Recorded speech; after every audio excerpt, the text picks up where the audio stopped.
this is Atriox. So I've already done videos on the other members of the Covenant, all the different races, and this is my brute. For my brute, instead of just making a generic brute, I decided that I wanted to make an actual character, because, you know, like Atriox is just great like that. So I went ahead and built Atriox, and so not really a member of the Covenant, really a member of the Banished, but here we are anyway. He's a brute, so it works. Obviously you can mod this skeleton to work with other brute characters, but that was not the concern of this. That's just unfortunate. His hand came off. Anyway, so I'll get to scaling first, and then we'll get to posability. So getting our most normal minifigure ever once I do surgery on his hand. Let's get to it. So here's our most normal human ever.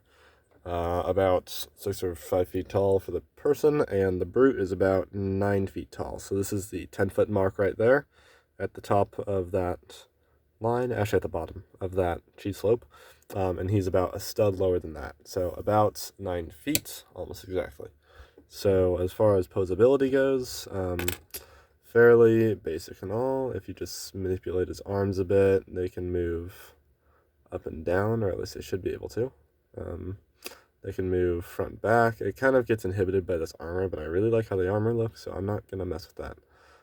Yeah, so here we are. So it goes up and down, goes front, back, and then the elbow has this sort of joint here. So it's not really an established joint piece exactly, but it can still move in this 90-degree sort of motion and sticks in place really well. So this guy, I think, is a little bit better for just simple like posing and everything than like playing with, but you know, that's kind of the point of most of these.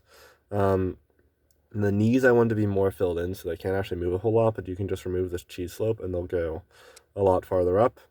Those will also move all the way out, and then they can also twist right here, which is pretty useful as far as MOCs and just positioning, and then they can go all the way forward. So this one is really great, especially in the lower body as far as movements and everything. Head can swivel all the way around and back, and then can also slightly position itself like that, so that's pretty great. As far as his weapon, I'm not gonna go in a lot of detail into that. It's just his big you know, power mace thing. I don't know exactly what it's called, so yeah, that has all 3 of the bright red transparent blades and has a slight curve at the end, just like it does in the actual game. So that's all I got for that. I'll have a separate video on how to build it, and I have videos of all the other Covenant races as well, so go check those out if that's something that you're interested in, making Halo MOCs and stuff. Put any recommendations of what to build in the comments below. I'd love to read them, and I will respond to some of them. And like and subscribe if you like this sort of content. Anyway, you all have a great day, and I will see you in the next video.